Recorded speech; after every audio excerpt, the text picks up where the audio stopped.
tuvo tanta participación ese referéndum como o referéndum que nos valeu para constituir o que son hoxe a Xunta de Galicia, o que é hoxe o Estatuto de Galicia, o que son hoxe as normas que nos rigen en Galicia.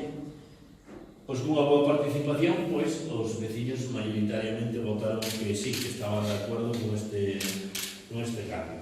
Entonces, nos propuxemos a seguinte fase. A seguinte fase era redactar un proxecto para facer este cambio. Como fixemos redactar ese proxecto? Pois fixemos un concurso de ideas, como xa fixéramos para o centro de día residencial, que xa está construído. Fixemos un concurso de ideas, a pesar de algunhas críticas que nos ocasionou polo Colexio de Arquitectos de Galicia, cerrado aos profesionales que temos en sí.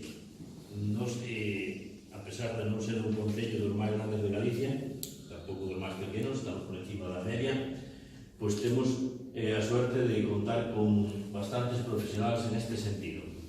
E entonces, pois, creemos que atendendo a situación de crisis que viña dada na construcción estes últimos anos e atendendo ao criterio que temos este goberno, que sempre tuvemos, que creemos que o Concello ten que ser un dinamizador importante da economía local, posto que en moitos casos os concellos son as principales empresas deses propios localidades, pois entendemos que tiñamos profesionales suficientes para circunscribir ese concurso de ideas ao término municipal de Silleda.